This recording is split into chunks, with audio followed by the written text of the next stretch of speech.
I feel like that every fight. I always feel like I have nothing to lose. I've basically been through it all already. So to me, the fighting is the easy part. Rashad Evans thinks that the way you can do it with Jon Jones is through an uppercut. Do you agree? What do you see? I never really train uppercuts, but for some reason in fights they happen. So we'll see. But Jon is 6'4" and he's lanky as hell, so I think I just gotta take whatever he gives me. After all the ups and downs that you've been through in your career, what has this week been like? Have you been able to sit back and sort of savor it? No. I've been on the go since, I flew back from Sweden. But it's cool though, I have one life to live, so I'm enjoying the ride. Earlier on this year, there was like that issue where you had to kind of step away from the fight game for a bit, and then you finally got back into it. I mean, going through that and then the fight with Gustafsson, like how difficult has this year been for you going through all of that? It's been a little difficult, but I think, with the help of my friends and family and the fans, with them believing in me and trusting me and actually, understanding who I am, I think they can see that I'm a completely different person than what I used to be. When I was fighting 170, I hated everybody, but now I'm fighting 205 and I can eat, I can enjoy myself, and I can actually train. So I think people can tell that the things that I was accused of and all that stuff, I think everybody can tell that's just not who I am. But it's interesting because fans can turn on you very quickly. Oh yeah, you drop of a dime. So I mean, that had to feel good, but like you said, the fact that so many did stick with you. Yeah, I don't know why, but they did, and I'm blessed that they did. You know what I mean? I don't know. I don't even know how to answer that. I remember, when you had your post-fight speech that you had said, come on, Jon Jones, get better, get healthy. You were quite gracious in that respect. With his situation, I mean, what are your general thoughts on what came out about Jon Jones? He's human. Everybody makes mistakes. I put on my Facebook, everybody's like dogging Jon Jones. I said it before, this world is crazy. Whenever somebody gets down, the world wants to keep stomping on you and hitting you while you're down. Nobody really wants to give you a helping hand and lift you up. And I think that's what's wrong with the world today. We feed off of drama. And I do hope Jon gets better and he comes back strong. I just want to know what person in this room can say that their life has always been perfect. You know what I mean? If you can show me one person in this whole world that their life has been perfect, I would love to meet them. We all make mistakes. So like I said, nobody's perfect. Who are you training with in order to train for somebody like Jon Jones? I haven't started my training camp yet, so I can't answer that. Is the fight date set in stone? Not yet, not yet. With that said, there's uncertainty there. How are you approaching that, not knowing exactly when you're going to have this match? Just like I'm approaching every fight.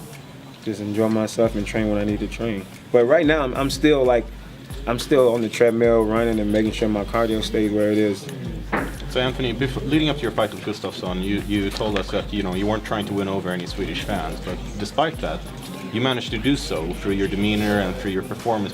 Swedish fans have been calling you Humble Rumble. What's it like to not only win, to score such a huge win, but also to score some Swedish fans? It's cool. I didn't ask for it, but if they want to join the team, that's fine with me. I'll take Sweden too. Rumble, you were joking a minute ago that you didn't like anybody when you were at 170. I didn't. I wasn't joking. Well, that's the whole thing. It's amazing because to look at you now, this looks to be such the exactly right place for you physically. And I know, again, we talked about this before, but truly, how did you do that? And how bad did it feel trying to get down to 170 pounds? It sucked. Yeah. The part that sucked the most, of course, missing weight, but I was missing training with the guys and stuff. I would be on the treadmill for an hour trying to lose 3 pounds, with a full sauna suit on. That's no fun, so I missed out on a lot when I was fighting at 170. So I am very happy that I made that decision to go to 205. You see a few young men like tonight. We have Gustafsson as well as Lineker who've missed the mark on their weight class. What would your advice be to them? Listen to your body. Listen to your body. And, Gustafsson is a wrestler. It seems like I think he's a wrestler. Yeah. Mm-hmm. Yeah. With wrestlers, we have this mentality that you lose as much weight as you can because you'll be bigger, faster, stronger. This isn't high school anymore. This isn't college. This is the real deal, and you can't lose weight like that because, in college you have what I think is the first round is like 2 minutes, and the next 2 rounds is like 3 minutes. that's nothing compared to MMA, in my opinion. You know what I mean? It's totally a different pace and everything else. And your body can't take that. So just listen to your body and go up in weight. It's just the best thing for you. You were Fighters saying are- that like basically mood affects performance. Can you talk a little bit about mood and performance? As far as mood, Yeah, like how you feel, so that how Oh, you that feel- affects how you train. yeah, you feel like crap whenever you got to lose so much weight. I just get straight to the point. You feel like absolute crap, you know? And like I said, you hate everybody when you got to lose that much weight. And you definitely miss out on a lot. You miss out on a lot of training. You can't learn near as much. You know, when I was fighting at 170, I was just an athlete that kind of knew how to fight. Now I'm an athlete that actually knows how to fight. So that all goes to just going up in weight and listening to my body. Plus, you know, I got tired of disappointing you guys. I got tired of you guys writing articles about me, talking about me losing weight. It wasn't fun to read, you know, but it comes with the territory. So, you know, they'll get the hang of it pretty soon. Fighters aren't always known for, listening to their bodies, though. Do you think that there needs to be stuff in place to make sure that fighters are having safe weight cuts and the guys who are missing consistently are forced to? No, they're going to do what they want to do. You know, it's part of growing up and maturing and just understanding. Considering the lows that you've had, getting cut from UFC and some of the other, accusations that were made, does that make this big 3-fight win streak in the UFC and the title shot all that much more sweeter?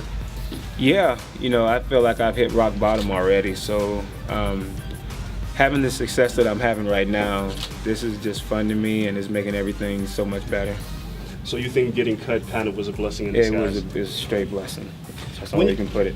When you watched the Cormier-Jon Jones fight and you watched Jon Jones' boxing, did you see things that you can exploit in that fight? I didn't look at it as a fight. I looked at it as a fan. I didn't pay attention because I wasn't fighting.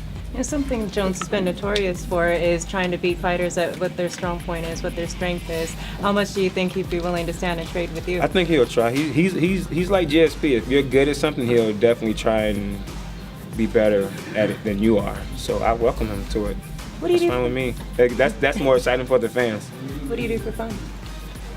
How do you try to unwind during all of this? I used to have motorcycles, then I sold them because I started focusing more on my career. I'm a homebody now. I don't do nothing. Go home, watch TV, and eat potato chips all day. So what's up with Rashad? We had a fight scheduled and then that got taken off the books. How's he doing and how's his training coming along? He's good. He's still hopping along, working on his knee more and more, but he's in the gym doing what he can. He was actually excited for his fight.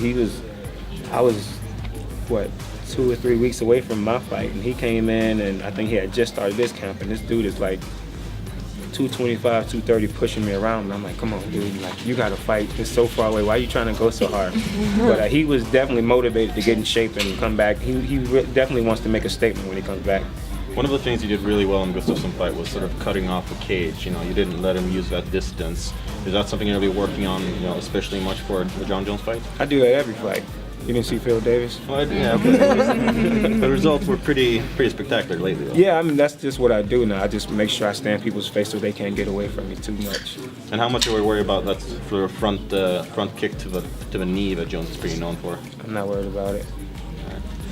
Are you worried about his eye hugs? Not worried about it. No.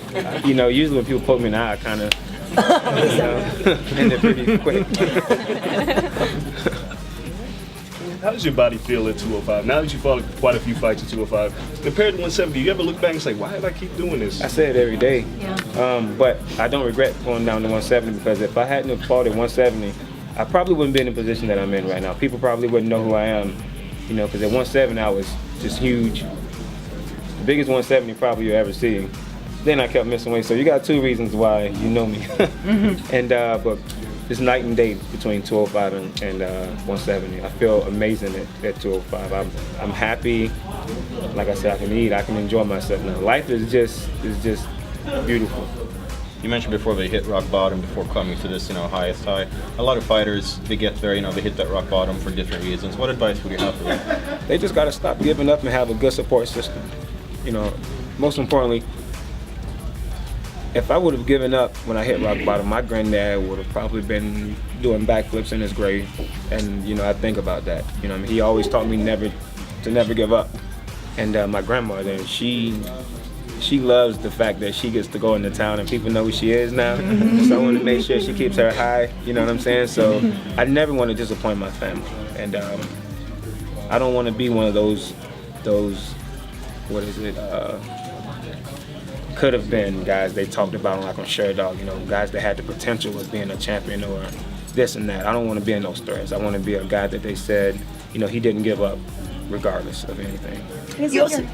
Isn't your hat kind of an homage to your grandfather? The saying there, isn't that something that No, actually a good friend of mine made this hat for me, so I like it. All right. I thought it meant you had said that your grandfather used to say something like that. No. All right. You know, I was just gonna say you put something on Facebook the other day about, you know, when everything is going poorly, when all the things are going wrong, you're actually receiving a message right there that you need to change. You said something like it was the man upstairs telling you that you're not in the right place. Yeah, I mean, a lot of people don't pay attention to what's going on around them. Things can go bad, they think, oh, that's how it's supposed to be. No, it's obviously it's not supposed to be. You're obviously not supposed to be in the position you're in right now. You should be doing something different. A lot of people don't think about things like that. But when I post up those quotes and all that stuff, it comes from my aunt, my grandmother's sister. And she sends it to me every single day, and I just feel like it does something to me, because usually, you know how you say things happen right on time, so when she sends me stuff, when she sends it, just happened to be that day I actually need it, you know? And I just feel like if it can do something for me, it should be able to do something for somebody in the world. And usually I'll get a message right up under the comment and say, thank you, I needed that.